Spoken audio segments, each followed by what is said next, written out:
1.9 PvP is just better. 1.8 is only spam clicking. 1.9 in more recent PvP is better than 1.8 in older. 1.9 plus PvP is more skill-based than 1.8, where all you do is has so much content and so much more to master. 1.9 feels so much more rewarding, requires more skills, and okay, hold on a second. 1.19 PvP has been blowing up the past few months, and even 1.8 mains like me have bought into the hype. If you've watched some of my more recent videos and streams, you'll know that I've been grinding latest version PvP recently, and I've actually had a lot of fun with it. It's been a really refreshing experience learning a new combat system, and I've gotten to the point where I'm actually fairly decent at it now. However, with the recent explosion of 1.19 PvP, it came with a lot of rumors that 1.8 was finally at its end. Mr. Epic actually made a fantastic video talking about this that I'd recommend that you watch, and it actually inspired me to make this video today. What I want to talk about is the other side of the story, the massive glaring issues with 1.19 PvP that I bet a lot of players don't even know about that prevent me from maining this version of combat. This is why 1.19 is doomed for competitive PvP.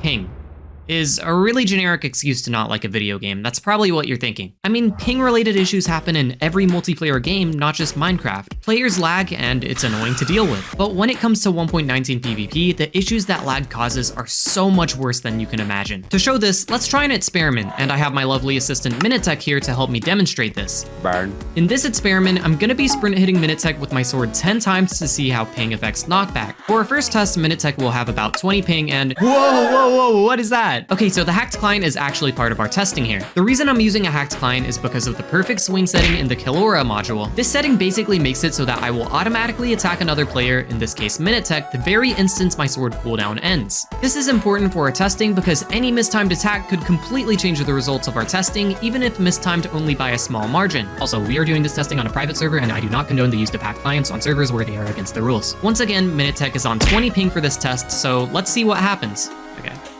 1, 2, 3, 4, 5, 6, 7, 8, 9, 10.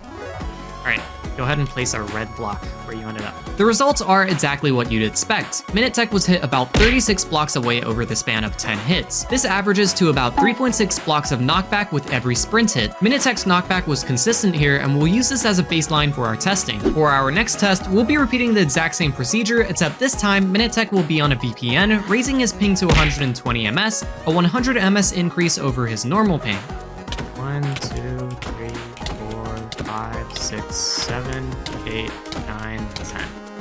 Okay, significant difference. So go ahead and place a blue block where you ended up. On 120 ping, Minutetech was hit about 27 blocks away over the span of 10 hits, which is 9 less blocks of knockback compared to when he was hit the same amount of times on 20 ping. This averages out to about 2.7 blocks of knockback per hit, which is almost an entire block less of knockback per hit on average. Keep in mind, the only variable we changed here was his ping, and we repeated this test multiple times to ensure that these results were accurate. For our final test, Minutetech will be on a VPN that raises his ping to 400 ms. Let's try worst case scenario. So like you're on a potato laptop in Brazil with like a tinfoil router, okay?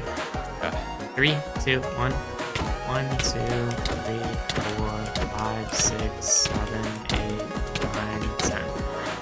More or less the same. It's almost like there's just two sides to the KB. This is more or less the exact same result as the previous test, but it's still significantly less knockback than when Minutetech was on his normal 20 ping. These results show that once you start to exceed a certain ping range, you will literally start to take less knockback compared to a lower ping player. So why exactly is this happening? Well, to understand how this works, we need to understand how knockback works in Minecraft PvP. Knockback is calculated by this line of code, which essentially determines how a player will take knockback based on their vertical position in the air. To put it simply, there's basically two different types of knockback that exists in Minecraft PvP. The first type of knockback is normal knockback. This happens when a player gets hit while standing on the ground, taking knockback up into the air, sending them about 3 to 4 blocks away from their starting position. The second type of knockback is a reduced knockback. This happens when a player gets hit as they're falling in the air, and instead of taking knockback upwards, they'll get hit into the ground, taking 2 or sometimes less than 2 blocks of knockback, depending on what their vertical position was when they got hit. This is a mechanic that I'm gonna call knockback scaling, because the knockback that you take scales based off of your vertical position in the air. Knockback scaling is the reason why Minutetech takes less knockback when he has higher ping. If you're fighting a player with low ping, let's say 20 ms, after hitting your opponent by the time your sword cooldown ends and you attack them again, the knockback of your next hit will register when your opponent is on the ground, causing them to take normal knockback. However, if your opponent has higher ping, for example, say 100 ms, under the same circumstances, your first hit will make your opponent take normal knockback, but because your opponent's knockback knockback is inherently delayed because of their ping. By the time you can attack them again, the knockback of your next hit will register when your opponent is still falling to the ground, resulting in them taking reduced knockback on the second hit. In our experiment, when I was attacking Minutetech when he had 120 MS, you can see that his knockback was alternating from normal knockback to reduced knockback after every hit. However, if we were to switch places, every attack from Minutetech would deal normal knockback to me, regardless of what his ping is. There is a way for me to make Minutetech take normal knockback with every hit. If I wait until Minutetech falls to the ground before attacking him, I can make him take normal knockback with every attack. However, I would have to wait to attack him until after my sword cooldown has already ended, which is a DPS loss for me. If me and Minutetech are trying to deal the maximum amount of knockback to each other, he can literally attack faster than I can. It's hard to determine exactly how much ping you need to have before this starts happening, but from my personal experience, knockback scaling will start to have this effect somewhere between 80 to 120 ping, and beyond 120 ping, it's pretty much guaranteed that you'll consistently take reduced knockback. Knockback scaling doesn't only exist on 1.19, it also exists in 1.8 as well. However, knockback scaling on 1.8 doesn't actively reduce the knockback of laggier players because the attack speed in 1.8 is much faster than it is in 1.19. Because of this, the property of knockback scaling reducing the knockback of high-ping players is pretty much negated. Additionally, a lot of 1.8 PvP servers nowadays use custom knockback that removes knockback scaling entirely, like Mineman Club for example. This allows players to almost indefinitely hold their opponents in a combo, regardless of what their ping is. Knockback scaling introduces a huge problem for competitive PvP on the latest version. Taking reduced knockback is a serious advantage in PvP. If you take less knockback than your opponent, it makes it easier for you to get double hits and combos on them. It is literally impossible to hold a high ping player in a combo because they constantly take reduced knockback. In void-based game modes like Sky Battle or Crystal Rush, knocking your opponents into the void is a huge aspect of the game, and taking less knockback than your opponents is a massive advantage. Now, I know that there are ways that you can work around fighting against high ping players that take less knockback, like crit spamming them or jump resetting against them, but that doesn't make knockback scaling any less problematic. This is my biggest problem with 1.19 PvP, and it sort of ruins it for me if I'm not fighting against someone with low ping. Personally, I think that knockback scaling is way too problematic to be in the game, and I think that it should either be reworked or removed from the game entirely. Minecraft servers already have the option to change their knockback, and hopefully more of them do, but let me know what you guys think in the comments down below. With that being said, thank you so much for watching, and I'll see you guys in the next video. Peace out.